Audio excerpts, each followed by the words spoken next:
পরিবার হচ্ছে শান্তির নীড়। যার পরিবার নাই সে নীড়হারা পাখির মতো, ঠিক কি না? এর সেবা করার কেউ নাই, এর খোঁজ খবর নেয়ার কেউ নাই, একে ভালোবাসার কেউ নাই। পরিবারের ভেতরে আছে ভালোবাসাবাসী, পরিচর্যা, অসুস্থ হলে সেবা শুশ্রূষা, যত্ন আত্মি। আমরা একটা প্রশান্তির জায়গা খুঁজে পাই পরিবারের ভেতরে, ঠিক কি না? এজন্য আমি যদি জান্নাতে যাই, আমি চাই আমার পরিবারের সবাইকে নিয়ে যাব, ঠিক কি না? নাকি আপনারা একা একা জান্নাতে যাবেন? একা একা জান্নাতে যেতে চান কারা কারা? দেখি হাত তুলেন। হ্যাঁ, ওই যে হাত তুলছে, একা একা যাইতে হয় বালা না, একা একা যাওয়া যাবে, আমরা সবাই মিলে যাবো ইনশাআল্লাহ। পড়েন। এজন্য রব্বুল আলামিন বলেন, ইয়া আইয়ুহাল্লাযীনা আমানু কু আনফুসাকুম ওয়া আহলিকুম নারা ওয়াকুদুহান নাস ওয়াল হিজারা আলাইহা মালাইকাতুন গিলাদুন শিদাদুন লা ইয়াসুনাল্লাহা মা আমারাহুম ওয়া ইয়াফআলুনা মা ইউমারুন। সুবহানাল্লাহ। পড়েন। আল্লাহ রেখে বললেন, ও বিশ্বাসীরা শোনো শোনো, তোমরা নিজেদেরকে জাহান্নামের আগুন থেকে বাঁচাও, নিজেদের পরিবার বর্গকে ওই জাহান্নামের আগুন থেকে বাঁচাও। যে জাহান্নামের রক্ষী ফেরেশতারা খুব নির্দয়, খুব নির্মম, এদের চেহারায় হাসি নাই। রব্বুল আলামিন তাদেরকে যা আদেশ করে তারা তাই পালন করে। ওই ফেরেশতারা আল্লাহর কোনো আদেশের অবাধ্য হয় না। ওই জাহান্নামকে ভয় করো, আর জাহান্নাম থেকে নিজেও বাঁচো, নিজের পরিবারকেও বাঁচাও। নিজেও বাঁচতে হবে, পরিবারকেও বাঁচাতে হবে, নিজেও জান্নাতে যেতে চাই। আব্বা আম্মা, স্ত্রী, সন্তান, ভাই বোন সবাইকে নিয়ে জান্নাতুল ফেরদাউসে থাকতে চাই, ঠিক কি না? এজন্য রব্বুল আলামিন বিশ্বনবীকে আদেশ করলেন, ওয়া'মুর আহলাকা বিস-সালাতি ওয়াসতাবির আলাইহা। ও নবী, আপনি আপনার ফ্যামিলির সদস্যদেরকে সালাতের আদেশ করেন এবং নিজেও সালাত পালনে সচেষ্ট হন। একা একা সালাত পালন করলে হবে না, আপনার পরিবারের সবাইকে আপনি মুসল্লি বানান। নিজেও সালাত পড়েন, সন্তানদেরকেও সালাত কায়েমকারী বানান। আপনি একা একা নামাজ পড়েন, আপনার ছেলে নামাজ পড়েন, এরকম আসরা নাই? বাবা নামাজ পড়ে, মা নামাজ পড়েন, আসরা নাই? ভাই নামাজ পড়ে, বোন নামাজ পড়েন, আসরা নাই? আচ্ছা, আমি জান্নাতে থাকবো, আমার মা থাকবে জাহান্নামে, এটা ভালো লাগবে? আমি থাকবো জান্নাতে, আমার আব্বা জাহান্নামে, ভালো লাগবে কার? আমি থাকবো জান্নাতে, আমার ছেলে মেয়েগুলো জাহান্নামে। আমি জান্নাতের নাজ নিয়ামত ভোগ করবো, আমার স্ত্রী থাকবে জাহান্নামের আগুনে, এটা আমাদের ভালো লাগবে? এজন্য মুমিন পরিবারের সবাই আমরা জান্নাতে যেতে চাই। আমিও যাব, মা বাবাও যাবে, আমার স্ত্রী সন্তানরাও যাবে। এজন্য রব্বুল আলামিন বিশ্বনবীকে বললেন, নবী নিজেও জাহান্নামের আগুন থেকে বাঁচেন, আপনার পরিবার বর্গকেও জাহান্নামের আগুন থেকে বাঁচান। নিজেও বাঁচেন, পরিবারকেও বাঁচান। এজন্য মুসল্লি ভাইরা সাবধান, একা মুসল্লি হয় না। ইসলাম পালনকারীরা সাবধান, একা ইসলাম পালনকারী হবেন না। ফ্যামিলির সবাই মুসল্লি বানাইতে হবে, সবাই মিলে ইসলাম পালন করতে হবে, সবাই মিলে ঘরটার একটা জান্নাতের টুকরা বানাতে হবে, ঠিক কি না? মুমিন জীবনে পরিবারের গুরুত্ব অনেক বেশি। ফ্যামিলি হচ্ছে এই পৃথিবীর সর্বপ্রথম ইনস্টিটিউশন, প্রতিষ্ঠান। এক একটা পরিবার এক একটা কি প্রতিষ্ঠান, ইনস্টিটিউশন। গোটা বিশ্বে যদি ইসলাম পালন নিষিদ্ধ হয়, আমার পরিবারে আমার ইসলাম পালনের সুযোগ আছে না নাই? কথা কি বুঝতেছেন? বাংলাদেশে ইসলাম পালন নিষিদ্ধ করে দেওয়া হলো, মসজিদে যাওয়া নিষিদ্ধ করে দেওয়া হলো, তাফসীর মাহফিল নিষিদ্ধ করে দেওয়া হলো, জুমার খুতবা নিষিদ্ধ করা হলো, ইসলামের সব অনুশাসন পালনকে রাষ্ট্রীয়ভাবে নিষিদ্ধ করা হলো। কিন্তু আমার পরিবারের ভেতরে ইসলাম পালনের সুযোগ আছে না নাই? আমার বেডরুমের ভিতরে কেউ নিষিদ্ধ করতে পারবে কিছু? কথা বলেন।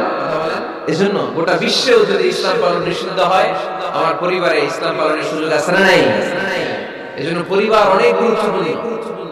মুমিন পরিবার এটা আল্লাহর পক্ষ থেকে নিয়ামত। আর মুমিন পরিবারের ভালোবাসার ভিত্তি হচ্ছে ঈমান। মুমিন না হলে মুমিন পরিবারের সদস্য হওয়া যায় না। নূহ আলাইহিস সালাম আল্লাহকে বললেন, আল্লাহ এই মহাপ্লাবনে আপনি আমার ছেলেকে মারবেন না, ইন্নাহু মিন ইবনি, নিশ্চয়ই এই ছেলেটা সে আমার সন্তান, আমার ঔরসজাত। আল্লাহ বললেন, না নূহ, তুমি ভুল বলেছো, সে তোমার সন্তান নয়। ঔরসজাত হলেই সন্তান হয় না, ঈমান আনা লাগে। চিল্লায় বলেন ঠিক কি না? নূহ আলাইহিস সালামের এই মহাপ্লাবন, নূহ আলাইহিস সালামের সন্তান কানাআনকে রক্ষা করতে পারে নাই। এজন্য মুমিন পরিবারের ভালোবাসার ভিত্তি হচ্ছে ঈমান। আওয়াজ করে বলতে হবে, বিশ্বাসীদের পরিবারের ভালোবাসার ভিত্তি কি? আরো জোরে বলেন, ভিত্তি কি? ঈমান। এজন্য আমাদের পরিবারগুলো আমাদের জন্য রহমত, আমাদের পরিবারগুলো আমাদের জন্য আল্লাহ তাআলার পক্ষ থেকে মার্সি, ব্লেসিংস এন্ড বাউন্টিজ। এই পরিবারের বন্ধন যেন কখনো নষ্ট না হয়, আমরা যেন পারিবারিক সম্প্রীতি ভালোবাসা কখনো নষ্ট না করি। এখন ওয়েস্টের ঢাকায়, পাশ্চাত্যের কালচারের ঢাকায় আমাদের পরিবারগুলো নষ্ট হতে শুরু করেছে, ঠিক কি না? আপনি খেয়াল করে দেখবেন পাশ্চাত্যে এখন পরিবারগুলোর খুব মারাত্মক অবস্থা, ভঙ্গুর পারিবারিক ব্যবস্থা। এদের পরিবার টেকে না, এরা তো বিয়েই করে না। এরা বিয়ের চেয়ে বেশি পছন্দ করে লিভ টুগেদার। আছে না নাই? বিয়ে করে না, লিভ টুগেদার পছন্দ করে, ফ্রি সেক্স, অবাধ যৌনাচার, হোমোসেক্সুয়ালিটি, সমকামিতা, ছেলেতে ছেলেতে বিয়ে, মেয়েতে মেয়েতে বিয়ে। বিয়ে যাক দু একটা হয়, এগুলো 6 মাস 1 বছরের বেশি টিকে না। ডিভোর্সের সংখ্যা বেশি, ভ্রূণপাত, সন্তান হত্যা করার সংখ্যা বেশি, সুইসাইডের সংখ্যাও বেশি, ঠিক কি না? রাইফেল একটা নিয়ে বের হয়ে রাস্তায় 4-5 জনকে শুট করে, পরে নিজের মাথায় নিজে গুলি করে নিজেও মরে যায়। কেন যে এগুলো করছে সে নিজেও জানে। এরকম বিকৃত মস্তিষ্কের লোক পাশ্চাত্যে আছে না নাই? কারণ এদের পরিবার নাই, কারো বাবা আছে মা নাই, কারো মা আছে বাবা নাই। এজন্য পরিবারগুলো আল্লাহ তাআলার পক্ষ থেকে আমাদের জন্য নেয়ামত, অনেক বড় রহমত, অনেক বড় বরকত। এজন্য ইসলাম পরিবার গঠন করতে বলেছে, ইসলাম পরিবারকে সংরক্ষণ করতে বলেছে, ইসলাম এই ফ্যামিলি ইনস্টিটিউশনকে আরো শক্তিশালী করতে বলেছে। চিল্লায় বলেন ঠিক কি না? এই কোরআনে পরিবার নিয়ে অনেক কথা, ফ্যামিলি ম্যাটারস নিয়ে কোরআনে একটা সূরা আল্লাহ নাযিল করেছেন, সূরাতুত তালাক, অ্যাড্রেসিং দ্য ফ্যামিলি অ্যাফেয়ার্স। শুধু ফ্যামিলি রিলেটেড কথাই সূরাতুত তালাক। আবার একটা পরিবার আল্লাহ তাআলার কাছে এতটাই প্রিয় ছিল, ওই পরিবারের নামে আল্লাহ কোরআনে একটা সূরাই দিয়ে দিয়েছেন, সূরাতুল আলে ইমরান। ইমরানের পরিবারের নামে সূরা। সুবহানাল্লাহ পড়বেন না? এজন্য আমাদের পরিবারগুলো অনেক গুরুত্বপূর্ণ। আমরা বুঝি না, আমরা পরিবারের সম্প্রীতি ভালোবাসাকে অটুট রাখার ব্যাপারে সচেতন থাকি না। কিন্তু ইসলাম এই পরিবার সংরক্ষণে অনেক গুরুত্ব দিয়েছে। আমাদের পরিবারগুলো সুখী হোক, সমৃদ্ধ হোক, শান্তিময় হোক, আমরা চাই কি চাই না? আওয়াজ করে বলেন না, চাই কি চাই না? এজন্য আজকের আলোচনার বিষয় হচ্ছে পরিবার। সুখী পরিবারের ফর্মুলা আজকে আপনাদের শোনাবো, কি করে পরিবারকে সুখে রাখতে হয়, শান্তিতে রাখতে হয়। কোরআনের আলোকে শুনতে চান? শুনতে চান সবাই? কষ্ট হচ্ছে না তো? নাকি স্লোগান দিতে চান? স্লোগান চান কারা কারা? দেখি স্লোগান দাও তো একজন, আওয়াজ করে।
স্লোগান হয়ে গেছে। খুশি? সবাই খুশি? জিয়য়। ঠিক আছে, এবার আলোচনায় যাই। সুখী পরিবারের ফর্মুলা কোন পরিবার? আওয়াজ করে বলেন, আরো জোরে বলেন। সুখী পরিবারের ফর্মুলা কোরআন সুন্নাহর আলোকে আজকে আমরা এটা জেনে যাব, কি করলে আমাদের ফ্যামিলিগুলো সুখী হবে, সমৃদ্ধ হবে। কোরআন থেকে আমরা যদি প্রেসক্রিপশন নেই, তাহলে কোরআন বলে আমাদের ফ্যামিলিগুলোকে সুখী আর শান্তিময় করতে হলে আমাদের ফ্যামিলির ভেতরে একে অপরকে সালাম দেওয়ার প্রচলন বাড়াইতে হবে। কি দিবেন? আওয়াজ করে বলেন, কি দিবেন? ফাইদা দাখালতুম বুয়ুতান ফাসাল্লিমু আলা আনফুসিকুম তাহিয়াতাম মিন ইনদিল্লাহি মুবারাকাতান তাইয়্যিবা। রব্বুল আলামিন বলেন, যখন তোমরা তোমাদের ঘরে ঢুকবা, ঢুকেই পরিবারবর্গকে একে অপরকে সালাম দাও। এটা আল্লাহর পক্ষ থেকে অভিবাদন পদ্ধতি, এটা বরকতময়, এটা পবিত্র। সুবহানাল্লাহ পড়েন। ইদা দাখালতুম বুয়ুতান ফাসাল্লিমু আলা আনফুসিকুম, ঘরে ঢুকেই সালাম দাও। সালাম মানে শান্তি। সালাম দেই না এজন্য ঘরে শান্তিও নেই। ঠিক কি না? আজকে যে সালাম দেওয়া যাবে না, বাসায় যে ভাবির আগে সালাম দিবেন, পারবেন না? ভাবি আগে দিতে হবে। কে আগে দিবে শুনি? আপনি আগে। তুমি বিয়ে করছো নি? হ্যাঁ, আগে আগে সালাম দিবে। রাজি আছেন? ঘরে ঢুকেই সালাম। বাবা দিবে ছেলেকে সালাম, ছেলে দিবে বাবাকে সালাম। স্বামী দিবে স্ত্রীকে সালাম, স্ত্রী দিবে স্বামীকে সালাম, ভাই দিবে বোনকে সালাম, বোন দিবে ভাইকে সালাম। সালাম মানে শান্তি। সালাম নাই এজন্য ঘরেও শান্তি নাই। চিল্লায় বলেন ঠিক না? এজন্য আল্লাহ বললেন, তোমার ঘরে যখন তুমি ঢুকবা, ফাইদা দাখালতুম বুয়ুতান ফাসাল্লিমু আলা আনফুসিকুম, তোমরা নিজেদেরকে সালাম দাও। তাহিয়াতাম মিন ইনদিল্লাহ, এটা আল্লাহর পক্ষ থেকে অভিবাদন পদ্ধতি। মুবারাকাতান তাইয়্যিবা, এই সালামের মধ্যে আছে বরকত, এটা পবিত্র। এজন্য ঘরে যদি আমরা সালামের প্রচার প্রসার বাড়াই, আমাদের ঘরগুলোরে শান্তিময় করবে কে? এটা হচ্ছে নিজেদের ঘর। নিজেদের ঘরে ঢুকলাম, সালাম দিলাম। অন্যের ঘরে তো সালাম টালাম লাগবে না। অন্যের ঘরে লাগবে। সে আদেশ কোরআনের ভিতরে আছে না নাই? রব্বুল আলামিন বলেন, ইয়া আইয়ুহাল্লাযীনা আমানু লা তাদখুলু বুয়ুতান গায়রা বুয়ুতিকুম হাত্তা তাস্তানিসু ওয়া তুসাল্লিমু আলা আহলিহা। সুবহানাল্লাহ পড়েন। আল্লাহ রেখে বললেন, ও ঈমানদার, ও বিশ্বাসীরা, অন্যের ঘরে যখন তোমরা প্রবেশ করবা, খবরদার প্রবেশ করার আগে অনুমতি নিয়ে নাও। অনুমতি নেওয়ার পাশাপাশি ঘরে ঢোকার আগে সালাম দিয়ে দাও। সুবহানাল্লাহ পড়ো। তাহলে নিজের ঘরে ঢুকি আর অন্যের ঘরে ঢুকি, ঢুকে কি দিব? আওয়াজ করে বলতে হবে, কি দিব? সালাম। আমি আপনাদেরকে সালাম দেই, উত্তর দেন, আসসালামু আলাইকুম ওয়া রাহমাতুল্লাহ। এবার আপনারা আমাকে সালাম দেন, আমি উত্তর দিব, ওয়া আলাইকুম আসসালাম ওয়া রাহমাতুল্লাহ। পারা যাবে নাকি বলবেন আমি বউরে কেন দেব, উনি না আমার আগে দিন, আমি জামাই, আমি স্বামী, আমি হাজবেন্ড। আচ্ছা, হাজবেন্ডের কি বলেন সিলেটি ভাষায়? স্বামীরে জামাই পাইতাইনি। জামাই, তো জামাই আগে দিবে না বউ আগে দিবে? হ্যাঁ বলেন, আমি আগে দিব। কে আগে দিবে? আমি। আগে আগে সালাম দেন। আল্লাহর হাবিব সাল্লাল্লাহু আলাইহি ওয়াসাল্লাম বললেন, সহিহ মুসলিমের বর্ণনা, সহিহ মুসলিমের বর্ণনা, আওয়ালা আদুল্লুকুম আলা শাইইন ইযা ফাআলতুমুহু তাহাব্বাতুম। আল্লাহর হাবিব বললেন, আমি কি তোমাদেরকে এমন একটা ফর্মুলা শিখাইয়া দেব না, এই ফর্মুলা যখন তোমরা অ্যাপ্লাই করবে, তোমাদের মধ্যে পারস্পরিক ভালোবাসা বাড়িয়ে দিবে কে? সাহাবীরা বললেন, ইয়া রাসূলুল্লাহ, অবশ্যই আপনি আমাদেরকে শিখাইয়া দেন। কোন সেই ফর্মুলা, যেই ফর্মুলা অ্যাপ্লাই করলে আমাদের মধ্যে ভালোবাসা বেড়ে যাবে? আল্লাহর হাবিব বললেন, আফশুস সালাম বাইনাকুম, নিজেরা নিজেদের মধ্যে সালামের প্রচার করো, প্রসার করো। দেখা হলে একে অপরকে তোমরা বেশি বেশি সালাম দাও। আফশুস সালাম বাইনাকুম, নিজেরা নিজেদের মধ্যে সালাম দাও। সালাম নাই ফলে ভালোবাসা নাই, সালাম নাই ফলে আমার ঘরে শান্তি নাই। তাহলে ঘরে শান্তি আনার এক নম্বর ফর্মুলা হচ্ছে সালাম। চিল্লায় বলতে হবে সুজানগরের ভাইরা, এক নম্বর ফর্মুলার নাম কি? সাইয়েদনা আদম আলাইহিস সালামকে যখন আল্লাহ তাআলা বানালেন, বানানোর পরে আল্লাহ বলেন না আদম সিজদা করো, আদম কোরআন তেলাওয়াত করো, আদম জিকির করো, আদম তাসবিহ করো, না। আল্লাহ প্রথম যে আদেশটা দিয়েছেন সেটা হচ্ছে সাল্লিম, আদম সালাম দাও। আদম কি দাও? সালাম দাও। আল বাদিউ বিসসালামি বারিউন মিনাল কিবর, আগে আগে যে সালাম দেয় তার অন্তর থেকে অহংকার উঠিয়ে নেয় কে? আমাদের অন্তরে অহংকার আছে না নাই? যাদের অন্তরে বেশি বেশি অহংকার, তারা আমরা বেশি বেশি সালাম দিব। আমাদের হৃদয়টাকে অহংকার মুক্ত করে দিবে কে? সেই বুখারীর বর্ণনা, লাম্মা খালাকাল্লাহু আদামা ওয়া কানা তুলুহু 60 যিরাআন, রব্বুল আলামিন সাইয়েদনা আদম আলাইহিস সালামকে যখন তৈরি করলেন 60 হাত লম্বা করে বানালেন। আবার আমরাও যারা জান্নাতের ভেতরে ঢুকবো আমাদেরকেও সেদিন 60 হাত লম্বা করে বানিয়ে দিবেন কে? কয় হাত লম্বা হয়ে ঢুকবেন জান্নাতে? 60 হাত। সাইয়েদনা আদম আলাইহিস সালামকে যখন আল্লাহ তাআলা বানালেন, বানিয়ে আল্লাহ তাআলা প্রথম যে আদেশটা করলেন সেটা হচ্ছে সাল্লিম, আদম সালাম দাও। কি দাও? সাল্লিম আলা উলাইকা নাফার, এই ফেরেশতাদের এই দলটাকে সালাম দাও। কারণ ইবলিস অহংকারের কারণে সে হয়েছে জাহান্নামী। আল্লাহ চেয়েছেন আমার আদম যেন অহংকারী না হয়, এজন্য আগে আগে সালাম দেওয়া শিখাই দিলেন। চিল্লায়ে পড়েন আল্লাহু আকবার। আগে যে সালাম দেয় তার হৃদয় থেকে অহংকারকে আল্লাহ মুক্ত করে দেয়, এজন্য আগে সালাম দিবে। মুরব্বিরা বসে থাকবেন না যে বাচ্চাটা আমার আগে দিবে। অনেক মুরব্বিরা এরকম করে যে আমি দেব কেন, আমি তো মুরব্বি, ছোটরা আমারে দিবে, এরকম আছে না নাই? আপনি দেন না, আপনি কয়েকদিন দিতে দিতে লজ্জায় পড়ে বাচ্চাটাও আপনার সালাম দিতে শুরু করবে, ঠিক কি না? আপনি আপনার স্ত্রীকে কয়েকদিন দিয়ে দেখেন না, কয়েকদিন দিয়ে দেখেন, দেখবেন কয়েকদিন পরে আপনার স্ত্রীও আপনাকে সালাম দিতে শুরু করবে, ঠিক কি না?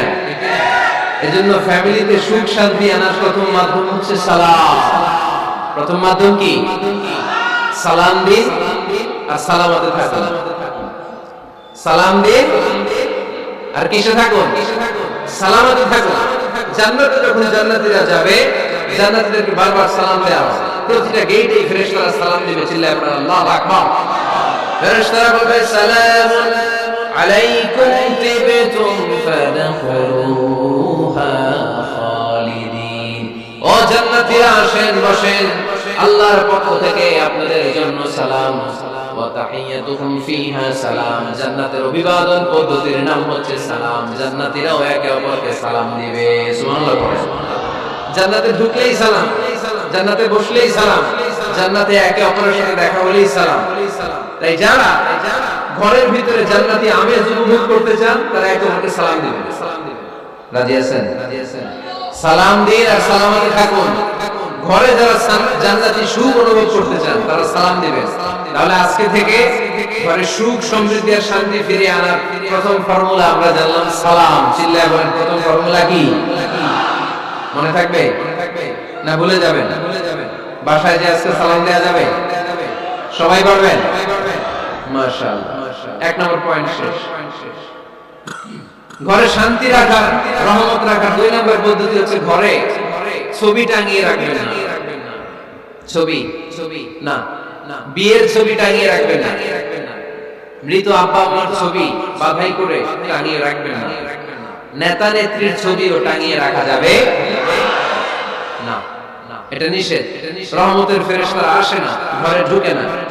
ইন্নাল মালাইকাতা লা তাদখুলু বাইতান ফীহি তামাসিল ওয়া সূরা, যে ঘরে মূর্তি আছে আর ছবি টাঙিয়ে রাখে ওই ঘরে রহমতের ফেরেশতা প্রবেশ করে না। তো ঘরে যে রহমত নাই, শান্তি নাই, আপনি রহমতের ফেরেশতা ঢোকার ব্যবস্থাই তো রাখেন না। এত রহমত নিয়ে আসতে চায় কিন্তু ঢুকতে পারেন না, ওই যে ছবি টাঙিয়ে রাখছেন।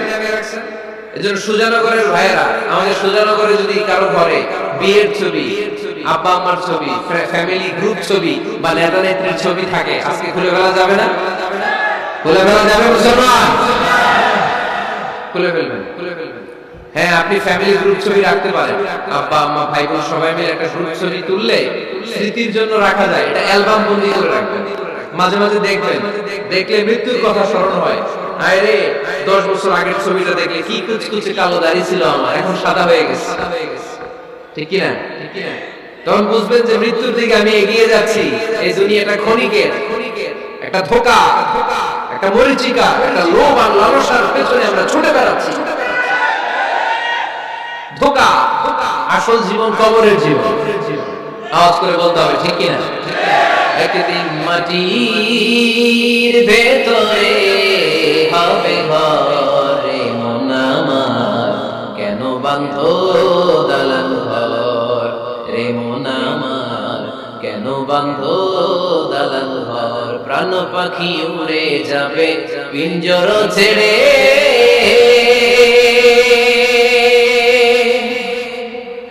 ধরা ধামে সবই রবে তুমি যাবে চলে।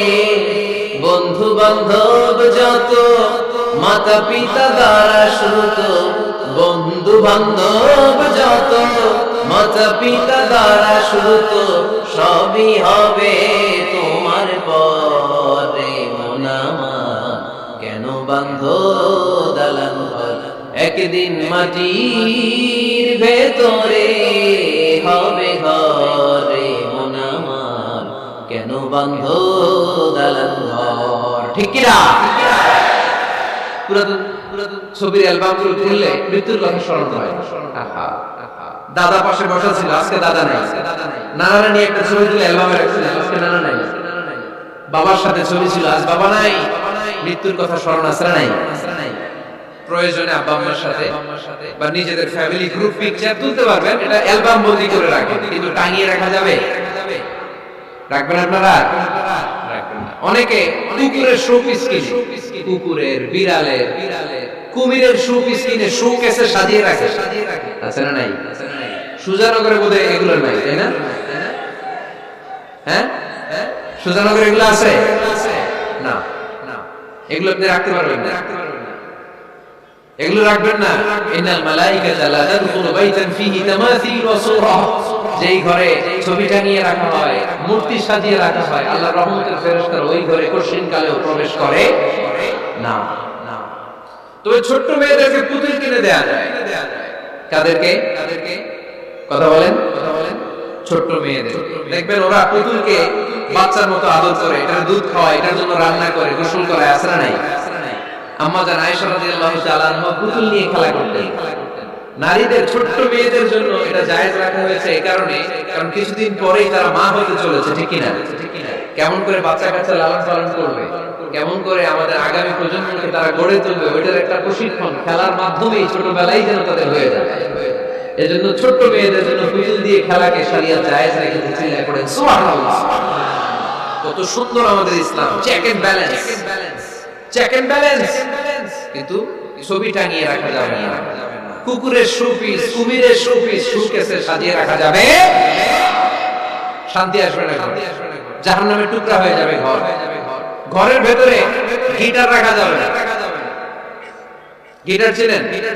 হারমোনিয়াম রাখা যাবে না। ঢোল তবলা, বাজারে ঢোল বাজারে বাঁশি, আছে না নাই? ঢোল রাখতে পারবেন না। বংশী বাজায় কে রে সখী, বংশী বাজায় কে? বংশী রাখা যাবে না।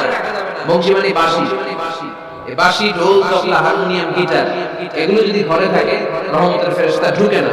আল্লাহ হাবিব সাল্লাল্লাহু আলাইহি ওয়াসাল্লাম বলেছেন, বুইসতু লিউকাসসিরাল মাযহামি, ঢোল, বাদ্য, হারমোনিয়াম, তবলা এগুলোকে ভেঙে মাটির সাথে চুরিয়ে দেওয়ার জন্য আমি বিশ্বনবী আগমন করেছি। চিল্লায় বলেন ঠিক কি না?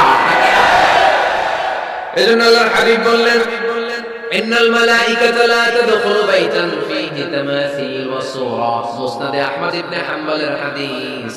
আল্লাহর রহমতের ফেরেশতারা ওই সমস্ত ঘরে কঠিন কালেও প্রবেশ করে না যেই ঘরে ছবি টাঙানো আছে আর আছে মূর্তি। কথা বুঝতে পেরেছেন? তাহলে এগুলো রাখা যাবে না। হিন্দি সিরিয়াল দেখা যাবে না, ঠিক কি না? এমন ফ্যামিলি আছে বাবা ছেলে একসাথে বসে হিন্দি সিরিয়াল দেখে, ইন্ডিয়ান নায়িকাদের কোমর দুলানো ডান্স দেখে। আছে না নাই? সিরিয়ালের জন্য পাগল এদেশের মেয়েরা। আলহামদুলিল্লাহ এদের মধ্যে এখন পরিবর্তন হইতেছে, এরা এখন ওয়াজ দেখা শুরু করতেছে, ঠিক কি না? কারণ এই তাফসীর মাহফিলগুলোর সফলতা আছে না নাই? আছে, আল্লাহর মেহেরবানি। অনেক বোনরা বলে, হুজুর আগে সিরিয়াল দেখতাম, এখন ওয়াজ দেখি।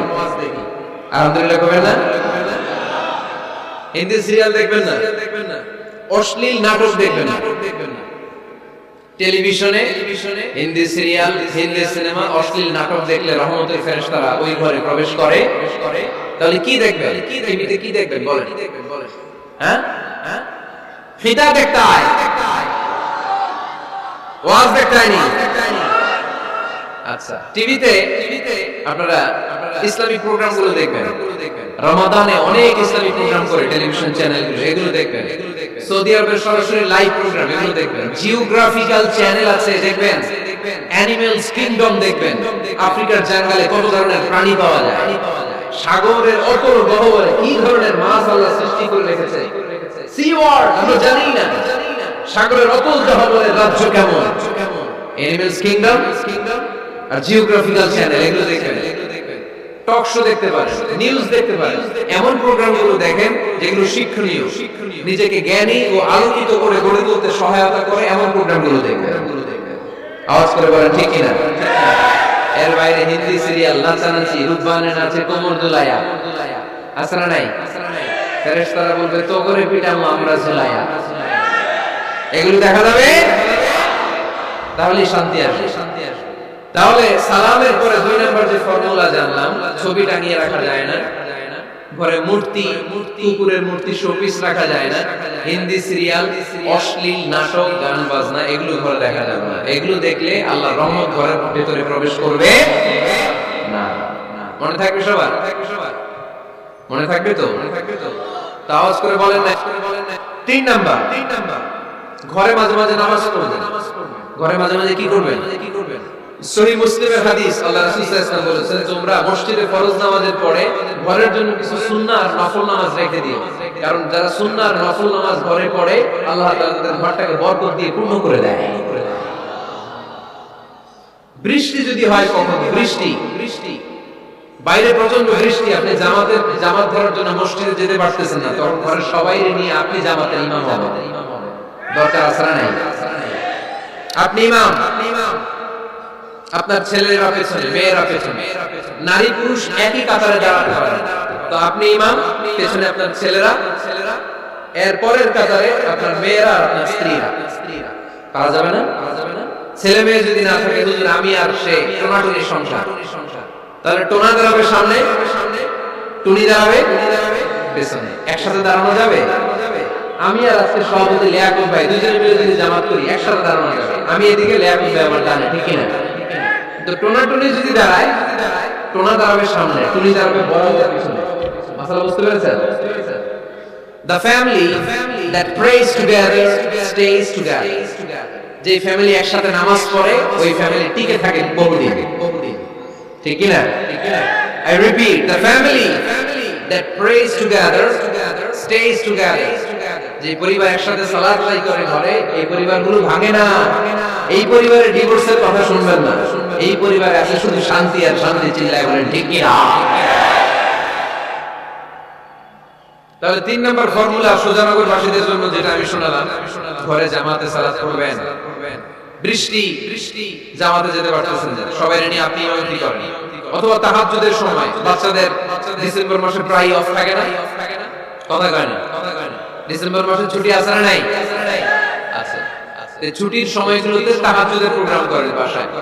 আপনি ইমাম, আপনার ছেলে মেয়ে আর স্ত্রী, আপনার মুক্তাদি একসাথে ঘরে সালাত করলে ঘরটারে বরকতময় করে দেয় কে? কয়টা গেল?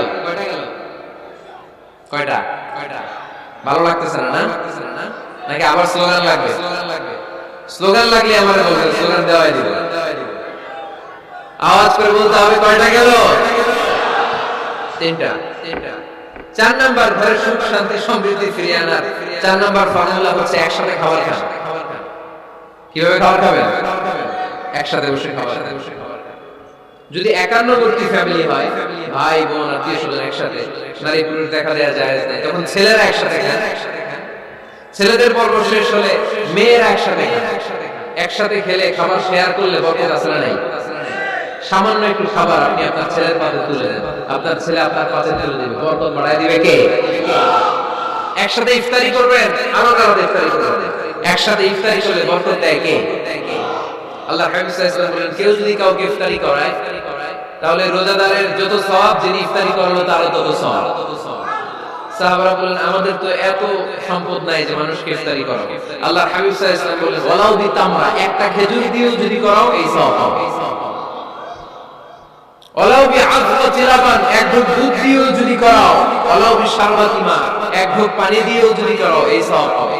আপনি আপনার ভাই বোন একসাথে ইফতারি করতে বসেছেন, আপনার প্লেট থেকে একটা পেঁয়াজ আপনার ভাইয়ের প্লেটে দিবেন, ওই সওয়াব পাবে। আপনার ভাই একটা খেজুর আপনার প্লেটে দিবে, ওই সওয়াব পাবে। সুবহানাল্লাহ কইবেন না? তাহলে ঘরে সুখ শান্তি ফিরিয়ে আনার 4 নম্বর ফর্মুলা, একসাথে খাবার খান। একসাথে খাবার খেলে হৃদ্যতা বাড়ে, সম্পর্ক বাড়ে। খাওয়া শুরু করবেন বিসমিল্লাহির রহমানির রহিম দিয়ে। কি দিয়ে? কোন হাতে খাবেন? বাঁ হাতে, তাই না? চিল্লায় বলেন কোন হাতে? ডান হাতে। বিসমিল্লাহ বলে খাওয়া শুরু করবেন, ডান হাতে খাবেন। খাওয়া শেষে পড়বেন আলহামদুলিল্লাহ। খাওয়ার পরে কি পড়বেন? খবরদার রান্নার বদনাম করবেন না কখনো। রান্নার বদনাম করেন নাকি? এটা ঝাল হইছে, ওইটা মজা হয় নাই, এটা টক হইছে, এটা লবণ হয় নাই, এরকম আসরা নাই। লবণ হয় নাই, বউয়ের তালাক দিছে, এরকম আসরা নাই। রান্না একটু ভালো হয় নাই, ঝাল হয়ে গেছে বেশি, বউয়ের মায়ের সুদ, এরকম লাগাইতাছে না নাই। মা আবা রাসূলুল্লাহ সাল্লাল্লাহু আলাইহি ওয়াসাল্লাম তুআমান ক্বাতু, আল্লাহর হাবিব সাল্লাল্লাহু আলাইহি ওয়াসাল্লাম কখনো কোন রান্নার বদনাম করতেন না। ইনিশতাহাহু আকালাহু, বুখারীর বর্ণনা। ভালো লাগলে খেতেন, ভালো লাগতেছে আরো খেতেন, আরো খেতেন। ওয়া ইন কারিহাহু তারাকা, ভালো না লাগলে রেখে দিতেন, ওইদিকে তাকাইতেন না। কিন্তু কখনো বলেন নাই লবণ হয় নাই, কখনো বলেন নাই ঝাল বেশি হয়েছে, কখনো বলেন নাই রান্নাটা মজা হয় নাই। সুবহানাল্লাহ পড়বেন না? কি রাসূল ছিলেন আমার। এজন্য রান্নার বদনাম করবেন না, একসাথে মিলেমিশে খান, বরকত বাড়ায় দিবে কে?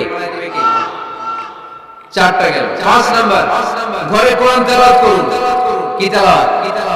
কোরআন তেলাওয়াত নাই, ঘরে তেলাওয়াত নাই, ফজরের পরে তেলাওয়াত নাই, সব ঘুম আর ঘুম, আসরা নাই। তো রহমত বরকত ঢুকবে কেমনে? ঘরে কোরআন তেলাওয়াত করুন। হাজবেন্ড তার ওয়াইফকে কোরআন তেলাওয়াত শোনাবে, ওয়াইফ তার হাজবেন্ডকে শোনাবে, বাবা তার সন্তানকে শোনাবেন, সন্তান বাবাকে শোনাবে। প্রতি মাসের জন্য একটা সূরাকে নির্ধারণ করুন যে আমরা সবাই মিলে এই মাসে এই সূরাটা মুখস্থ করব। পারা যাবে? আওয়াজ করে বলুন তো, সূরাতুদ দুহা এটা কি খুব বড় সূরা? কথা কয় না। সূরাতুদ দুহা কি বড় সূরা না ছোট সূরা? তো এক মাসে কি এই সূরাটা মুখস্থ করা যাবে না? কথা বলে। ওয়াতিনি ওয়াযাইতুন ওয়া তুরি সিনিন, এটা কি বড় সূরা? এক মাসে পারা যাবে না? প্রতি মাসের জন্য একটা করে সূরা নির্ধারণ করুন। তাহলে 12 মাসে কয়টা সূরা? আওয়াজ করে বলতে হবে, 12টা সূরা। প্রতি মাসে একটা। আজকে তো 31 নাইট না? কয়টা বাজে? হ্যাঁ, আরো সময় বাকি। 12টা বাজতে বাজতে আরো দেরি অনেক। এখানে পটকা টটকা দিলেন? বোমা টোমা কিছু নাই না? মাশাআল্লাহ, সুজানগরের লোক তো খুব আল্লাহওয়ালা দেখি। আল্লাহ কবুল করুন। এই যে নতুন বছরের জন্য প্ল্যান নেন, ঘরটারে কি করে সুখী সমৃদ্ধ বানাবেন। প্রতি মাসের জন্য কয়টা সূরা? 12 মাসে তাহলে কয় সূরা? 12 সূরা। প্রতি সপ্তাহে আপডেট নেবেন, খোঁজ খবর নেবেন, কয় আয়াত হইল তোমার। স্ত্রীর খোঁজ খবর নেবেন, সন্তানের খোঁজ খবর নেবেন, কয় আয়াত হলো। মাস শেষে সবাই সবার কাছ থেকে শুনবেন, ঘরের বরকত বাড়ায় দিবে কে? এরকম ফ্যামিলি আমাদের সবার হোক, আমরা চাই না? হ্যাঁ, স্ত্রী তার স্বামীকে কোরআন তেলাওয়াত করে শোনায়, স্বামী তার স্ত্রীকে কোরআন তেলাওয়াত করে শোনায়, বাবা তার সন্তানকে কোরআন তেলাওয়াত করে শোনায়, সন্তান তার বাবাকে কোরআন তেলাওয়াত করে শোনায়। আপনার ছেলে মেয়েরা যখন কোরআন পড়ে আওয়াজ করে পড়তে বলেন, যাতে ভুল হলে শুধরে দিতে পারে। এবং প্রতি মাসে যে সূরাটা মুখস্থ করবেন, ওই সূরাটা তাদাব্বুরে কোরআন পড়তে হবে, অর্থ জানতে হবে। মাতৃভাষায় কোরআনের অর্থ জানার দরকার আছে না নাই? তাহলে ঘরে কোরআন তেলাওয়াত করবেন। আল্লাহ রাসূল সাল্লাল্লাহু আলাইহি ওয়াসাল্লাম আম্মা জান আয়েশা রাদিয়াল্লাহু তাআলা আনহার কোলের মধ্যে মাথা রেখে কোরআন তেলাওয়াত করতেন। সুবহানাল্লাহ নাই? বিয়ে করছেন কারা কারা দেখে হাত তোলেন। বিবাহিতদেরকে সুজানগরে কি বলেন আপনার আঞ্চলিক ভাষায়? বিবাহিত, বিয়াতি। আর অবিবাহিত আবিয়াতি। বিয়াতিরা হাত তোলেন, বিয়াতিরা। আবিয়াতি বেশি আজকে, বিয়াতি কম। হাত নামান। স্ত্রীর কোলে মাথা রেখে কোরআন তেলাওয়াত করবেন।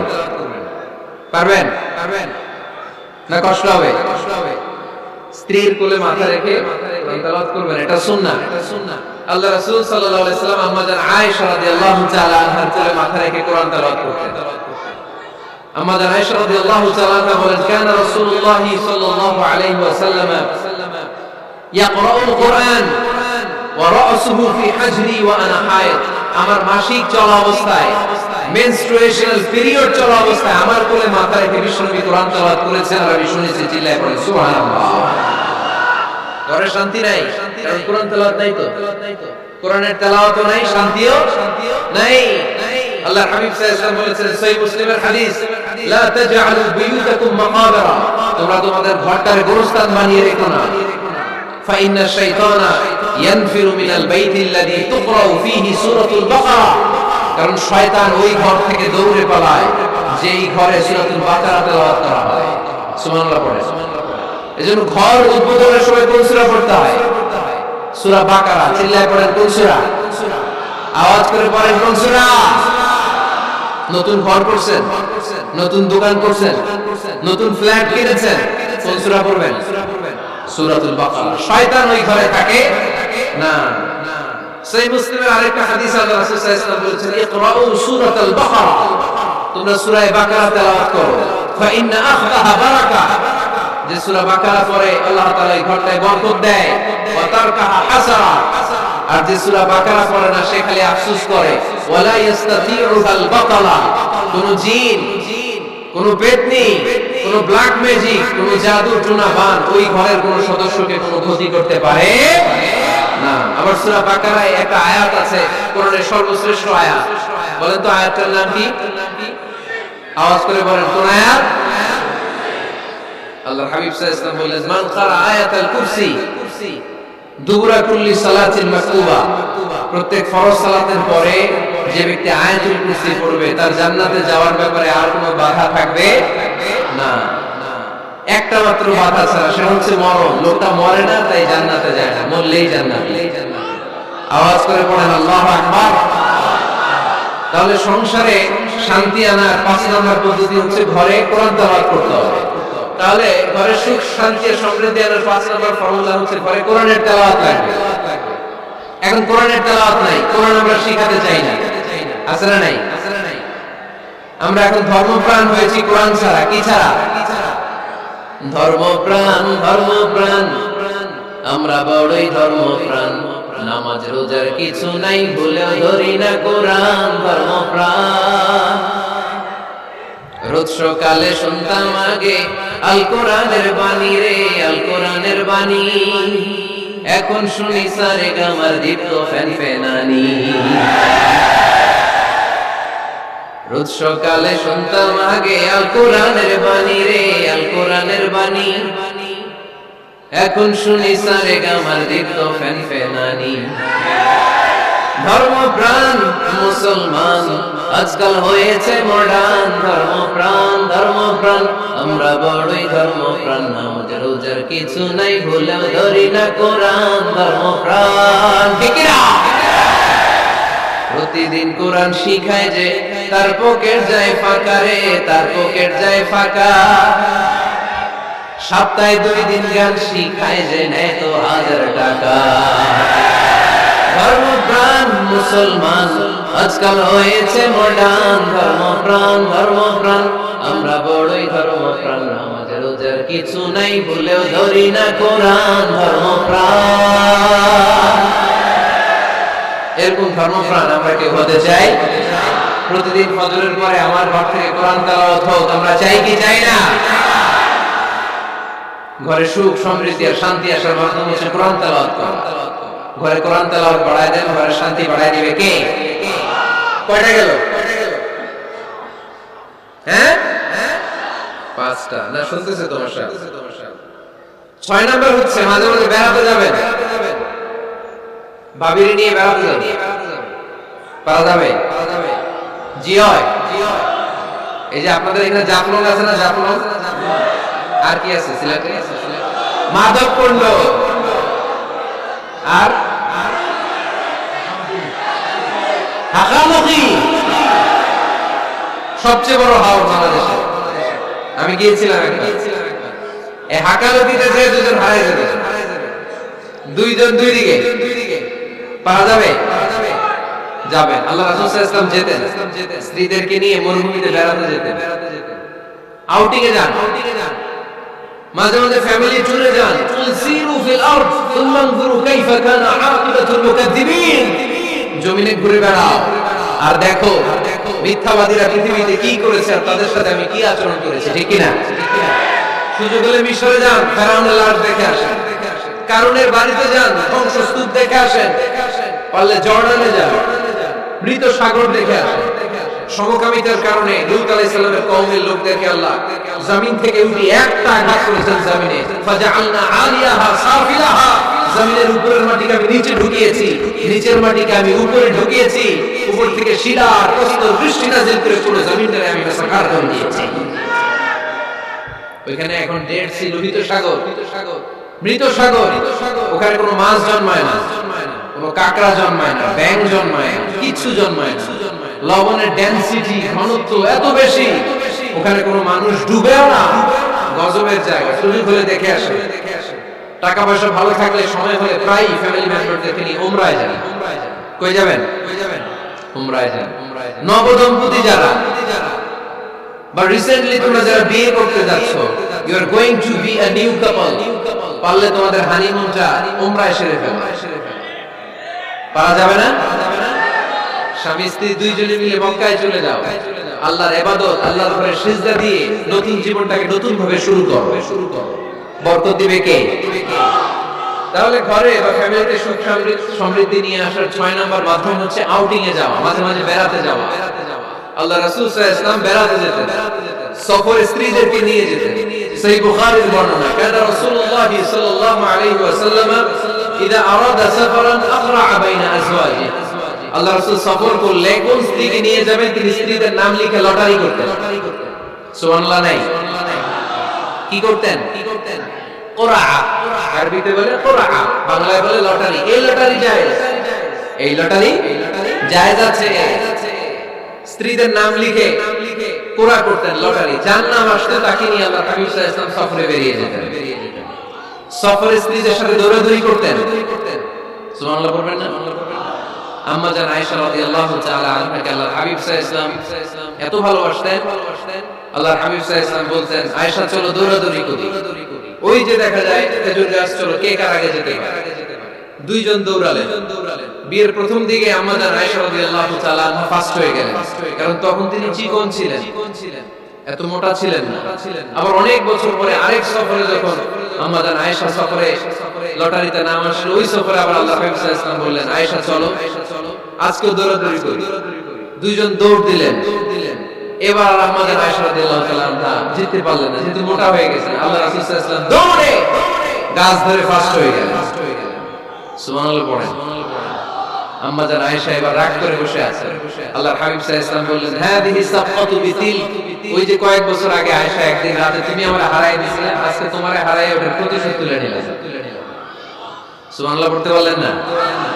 কি ভালোবাসাবাসী ছিল, কি খুনসুটি ছিল, কি আদর্শ, আগে সমৃদ্ধ সুখী শান্তির একটা সংসার ছিল বিশ্বনবী সাল্লাল্লাহু আলাইহি ওয়াসাল্লাম। তিনি স্ত্রীদের সাথে খোশ গল্প করতেন, বিনোদন করতেন, হাসি ঠাট্টা করতেন। তবে এই বিনোদন ছিল সুস্থ বিনোদন, এই রসিকতা ছিল সুস্থ রসিকতা, ঠিক কি না? আমরা এটা করতে চাই না। অনেকের চেহারা, আমাদের চেহারার মধ্যে কোনো হাসি নাই, খালি রাগ আর রাগ। আছে না নাই? অনেকে দেখবেন 5 বছর একবার হাসি নাই। সুজানগরে আলহামদুলিল্লাহ এরকম নাই। সুজানগরে এই যে সবাই হাসতেছে, সবার মুখে হাসি। হাসবেন, মুচকি হাসবেন। মুচকি হাসি দেওয়া সুন্নাত। আর মুচকি হাসতে পয়সা লাগে না। পয়সা লাগে? তো হাসেন না কেন? মুচকি হাসেন, হাসি দেওয়া সুন্নাত। তো তাহলে 6 নাম্বার যে পদ্ধতি আমরা পেলাম ঘরে সুখ শান্তি আনার, মাঝে মাঝে ফ্যামিলি মেম্বারদেরকে নিয়ে আমরা হাকালুকি হাওড়ে হারিয়ে যাব। আমরা মাধবকুণ্ড বেড়াতে যাব, আমরা জাফলং এ যাব, পারলে আমরা কক্সবাজার সমুদ্র সৈকতে যাব। যেমনটি আল্লাহ হাবিব সাল্লাল্লাহু আলাইহি ওয়াসাল্লাম স্ত্রীদেরকে নিয়ে বেড়াতে যেতেন। ইনশাআল্লাহ পড়েন। পারবেন তো? যাবেন তো সবাই? আচ্ছা। 7 নাম্বার পদ্ধতি সংসারে সুখ শান্তি ফিরে আনার, ফ্যামিলির গুরুত্বপূর্ণ বিষয়ে সিদ্ধান্ত নিতে পরামর্শ করবেন। Family meeting. কি করবেন? কি মিটিং? ফ্যামিলি মিটিং করবেন, পরামর্শ। এই ক্ষেত্রে স্ত্রী, সন্তান, ভাই, বোন, আব্বা আম্মা সবার পরামর্শ নেবেন। অনেকে আছে কারো কথা শুনে না, মনে যা চায় তাই করে, আছে না নাই? পরে আফসোস করে, পরে হাই হাই করে। কারণ যারা পরামর্শ করে এরা কোনোদিন হাই হাই করা লাগে না। চিল্লায় বলেন ঠিক কি না? এজন্য আল্লাহ বলেন ওয়াশাবিরহুম ফিল আমরি ফাইদা আযামতা ফাতাওয়াক্কাল আলাল্লাহ। গুরুত্বপূর্ণ বিষয়ে সিদ্ধান্ত নেবার আগে তোমরা পরামর্শ করে নাও। যখন তোমরা পরামর্শ করে সঠিক সিদ্ধান্তে উপনীত হয়ে যাবে, তখন তাওয়াক্কুল করবা একজনের উপর, তিনি কে? সিদ্ধান্ত যখন নিয়ে ফেলবেন আল্লাহর উপর তাওয়াক্কুল করবেন। এজন্য পরামর্শের কোনো বিকল্প নেই। পরামর্শ নেবেন, স্ত্রীদেরও পরামর্শ নেবেন। অনেক বলে আরে মেয়ে মানুষ কি পরামর্শ, আমি তো সব জানি। এরকম আছে না নাই? অনেক সময় নারীদের পরামর্শ কাজে লাগে। আমাদের বোনদের মাথায় ভালো ভালো বুদ্ধি আছে না নাই? বুদ্ধি আছে। আপনারা হুদায়বিয়ার সন্ধির নাম শুনেছেন? কত হিজরিতে? 6ষ্ঠ হিজরিতে 1400 সাহাবা আল্লাহ রাসূল সাল্লাল্লাহু আলাইহি ওয়াসাল্লামকে নিয়ে উমরা করার জন্য গেল।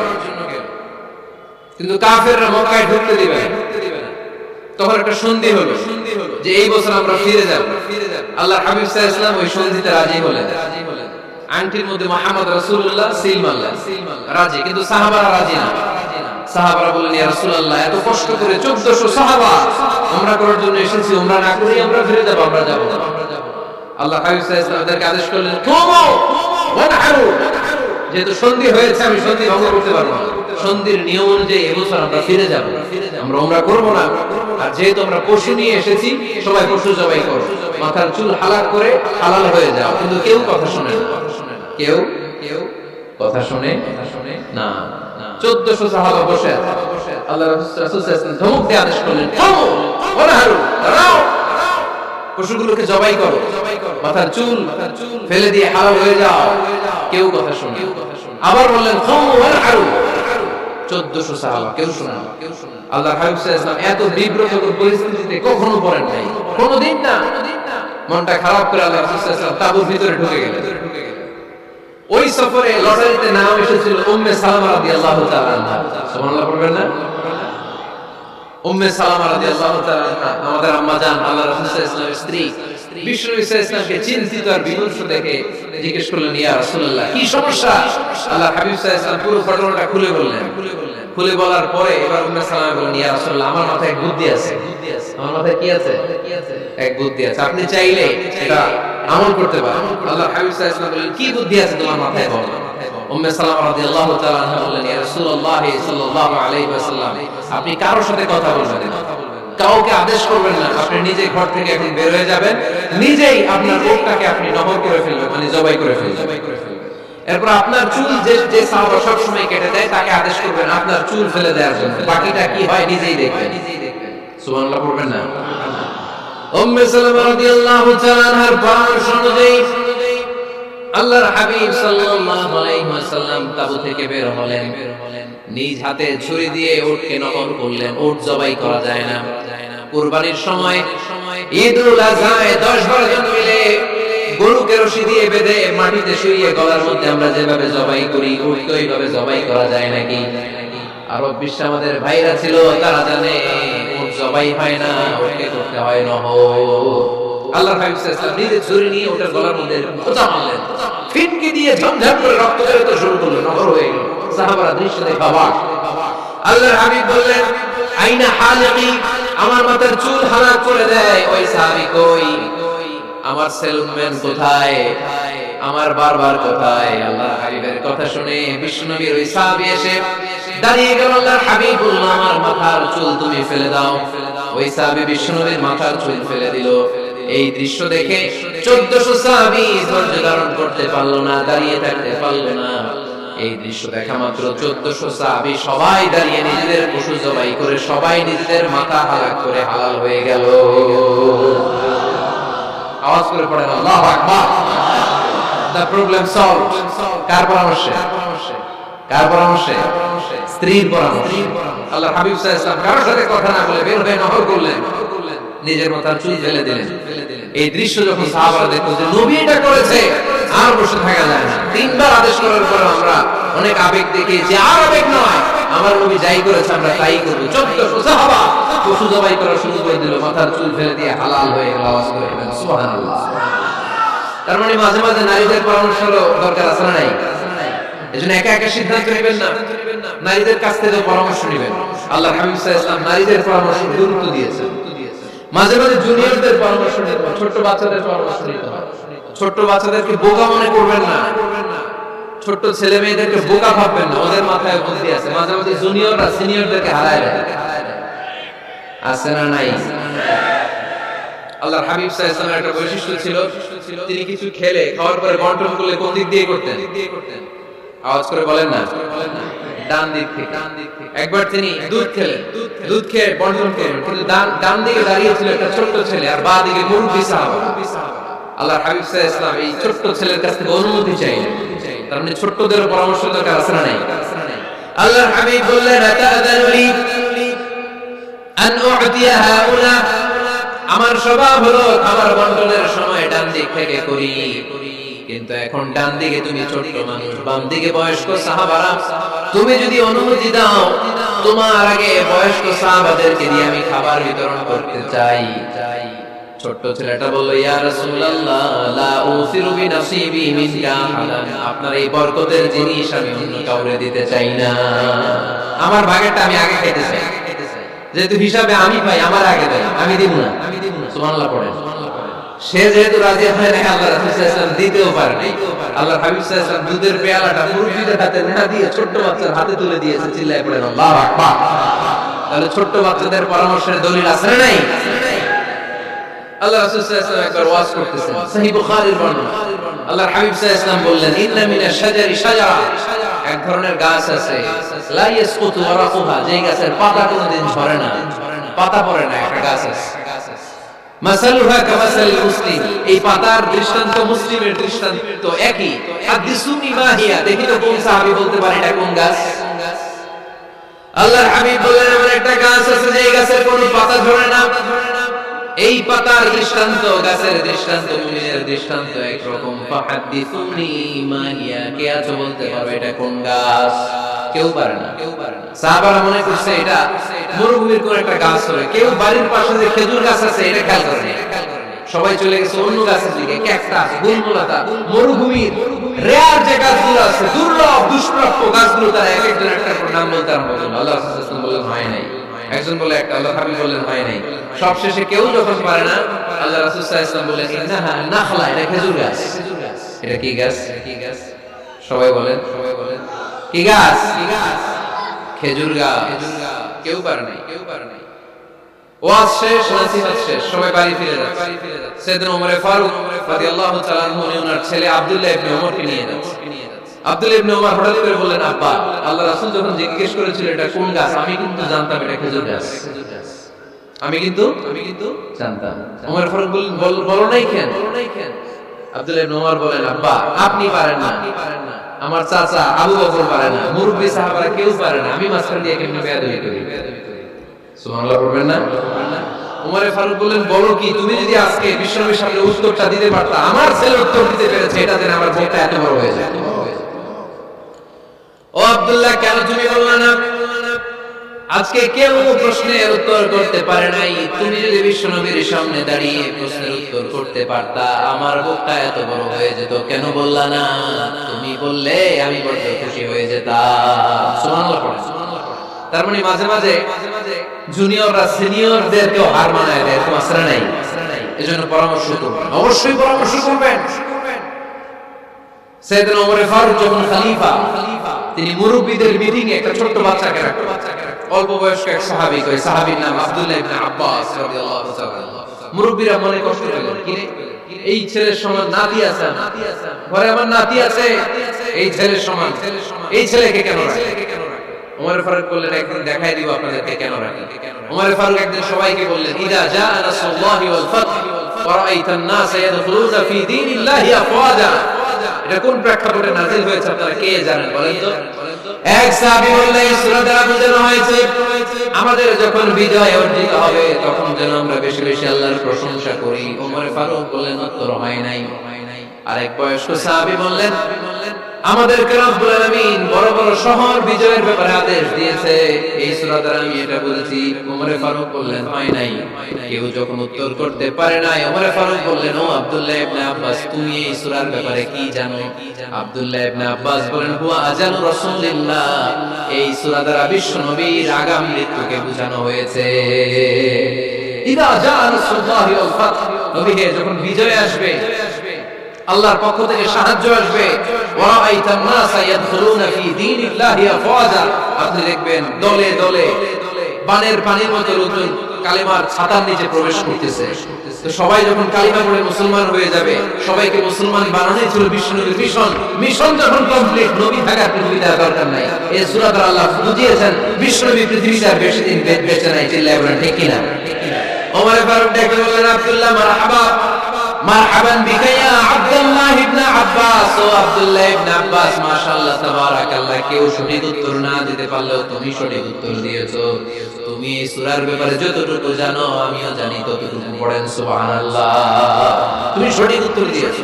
এই হাদিসগুলো প্রমাণ করে মাঝে মাঝে জুনিয়ররা সিনিয়রদেরকে হারিয়ে দেয়। চিল্লায়ে বলেন ঠিক কিনা? এজন্য মাঝে মাঝে বাচ্চা ছেলেদের পরামর্শের দরকার আছে না নাই? ঘরে সুখ নাই, শান্তি নাই, কারণ পরামর্শ করেন না। আব্বা আম্মার পরামর্শ নেন, স্ত্রীদের পরামর্শ নেন, ছেলে মেয়েদের পরামর্শ নেন। গুরুত্বপূর্ণ সিদ্ধান্ত নেওয়ার আগে পরামর্শ করে সিদ্ধান্তগুলো নেওয়ার দরকার আছে না নাই? পরামর্শ করে ফ্যামিলি মিটিং এ যদি আমরা সিদ্ধান্ত নেই, ওই সিদ্ধান্তে বরকত দিবে কে? আওয়াজ করে বলেন, এই ঘরটারে বরকতময় করে কে? কয়টা গেল? 7টা। 8 নাম্বার হচ্ছে প্রত্যেকটা ঘরে এক একটা পারিবারিক পাঠাগার গড়া চাই, ফ্যামিলি লাইব্রেরি। কার কার ঘরে পারিবারিক পাঠাগার আছে দেখি? সুজানা করে। মাশাআল্লাহ, মাশাআল্লাহ, মাশাআল্লাহ পড়েন, আওয়াজ করে পড়েন মারহাবা। যাদের ঘরে নাই তাদের ঘরে একটা পাঠাগারের দরকার আছে না নাই? একটা শোকেস বানাবেন, ওখানে ইসলামী বইগুলো রাখবেন, ইসলামী সাহিত্যগুলো রাখবেন, তাফসীরগুলো রাখবেন, হাদিসের বইগুলো রাখবেন। একটা পারিবারিক পাঠাগারের দরকার আছে না নাই? কোরআনের প্রথম আয়াত হয়েছে পড়ো। কোরআনের প্রথম আয়াত কি?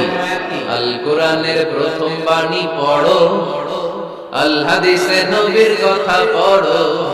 আল কোরআনের প্রথম বাণী পড়ো, আল হাদিসে নবীর কথা পড়ো। পড়ে পড়ে শেখো, শিখে শিখে তুমি তোমার নিজের জীবন গড়ো। পড়েন আমিন। কোরআনের প্রথম কথা কি? ইকরা, পড়ো। কোরআনের প্রথম কথা কি? ইকরা বিসমি রাব্বিকাল্লাযী খালাক, খালাকাল ইনসানা মিন আলাক। ইকরা ওয়া রাব্বুকাল আকরাম আল্লাযী আল্লামা বিল কলম, আল্লামাল ইনসানা মা লাম ইয়ালাম। পড়েন সুবহানাল্লাহ। পড়ো তোমার প্রভুর নামে যিনি তোমায় শিখিয়েছেন। Read in the name of your Lord who has created. পড়ো। পড়ার কোনো বিকল্প নাই, আপনার পড়তেই হবে। বেঁচে আছেন পড়েন, সুস্থ তো পড়েন, অসুস্থ পড়েন, মরে যাচ্ছেন তখনও পড়েন, পড়তে পড়তে মরেন। ও মিয়া, মরার সময় পড়ার দরকার আছে না নেই? মরার সময় পড়বেন লা ইলাহা ইল্লাল্লাহ মুহাম্মাদুর, এটা না বললে হবে? তার মানে মরার সময় পড়তে হবে। চিল্লায়ে বলেন ঠিক কিনা? তাহলে সুখী, সমৃদ্ধ, আলোকিত একটা পরিবার গড়ার 8 নম্বর পয়েন্ট হচ্ছে একটা ফ্যামিলি লাইফ। প্রত্যেকটা ঘরে একটা পাঠাগার থাকা চাই। আজ থেকে এই যে 2019 সালের শেষ রজনী, 2020 সাল শুরু হবে আর ঘন্টাখানিক পরে আমরা এই সিদ্ধান্ত যেন নেই যে আমাদের প্রত্যেকের ঘরে আমরা যেন ছোট্ট করে একটা পাঠাগার বানাই। ওখানে যেন বিভিন্ন ধরনের বই, বিভিন্ন ধরনের বইয়ের কালেকশন রাখি। বই কিনুন, বই পড়ুন, প্রিয়জনকে বই উপহার দিন। বই কিনে কেউ কোনোদিন দেউলিয়া হয় না, ঠিক কিনা? পড়তে রাজি আছেন তো? এই যে কোরআনের বঙ্গানুবাদ পাওয়া যায় না এখন, কথা বলেন। স্মার্টফোন আছে কার কার দেখি? হ্যাঁ, কারা কারা স্মার্ট দেখি? হাজার হাজার স্মার্ট, মাশাআল্লাহ। এই স্মার্টফোনের ভেতরে আল কোরআন নামে বাংলায় কোরআনের একটা অ্যাপস পাওয়া যায়। কথা বলেন, পাওয়া যায় কি যায় না? আজকে থেকে এই অ্যাপসটা ডাউনলোড করে প্রতিদিন এক আয়াত, দুই আয়াত, তিন আয়াত করে পড়া শুরু করে দেয়। বাঁচতে হলে পড়তে হবে, বাঁচতে হলে জানতে হবে, ঠিক কি না? এই স্লোগান আমাদেরকে শেখায়। এই স্লোগান তো আল্লাহ, এই স্লোগান দিয়েই তো আল্লাহ কোরআন শুরু করছে। ইকরা বিসমি রাব্বিকাল্লাযী খালাক। বাঁচতে হলে জানতে হবে, বাঁচতে হলে পড়তে হবে, পড়ার কোনো বিকল্প নাই। আওয়াজ করে বলেন ঠিক কি না? সুজানগরের ভাইয়েরা, মোবাইলের অ্যাপসের ভিতরে আমরা কোরআন রাখতে রাজি আছি তো সবাই? হাদিসের অ্যাপস ডাউনলোড করতে রাজি আছি তো? বাস রাজি আছি, ডাউনলোড করে রেখে দেব, আর কেউ পড়বো না নাকি? হ্যাঁ, প্রতিদিন একটা আয়াত হলেও যেন আমরা পড়ি। আল্লাহ যা বলা দরকার সব বলে দিয়ে গেছে, নতুন করে আর কিছু বলবে না। আমরা যেন পড়াশোনা করি, আমরা যেন একটা পাঠাগার বানাই। আবার কখনো আসার সুযোগ হলে আমি জিজ্ঞেস করবো, যদি আমার মনে থাকে যে আপনাদের পাঠাগার আছে, কার কার আছে, সেদিন সবার হাত তুলতে হবে। পারা যাবে তো? আল্লাহ তুমি তৌফিক দাও। কয়টা গেল? আটটা। ঘরে সুখ শান্তি ফিরে আনার 9 নাম্বার খুব জরুরি একটা পয়েন্ট, সেটা হচ্ছে ফ্যামিলি মেম্বারদের মধ্যে মিউচুয়াল রেসপেক্ট লাগে, পারস্পরিক শ্রদ্ধাবোধ। কেউ কারো দোষ খোঁজা যাবে না, কিন্তু আমরা দোষ খোঁজায় ব্যস্ত, ঠিক কি না? ইগো আমাদেরকে শেষ করে দিল, ইগো প্রবলেম।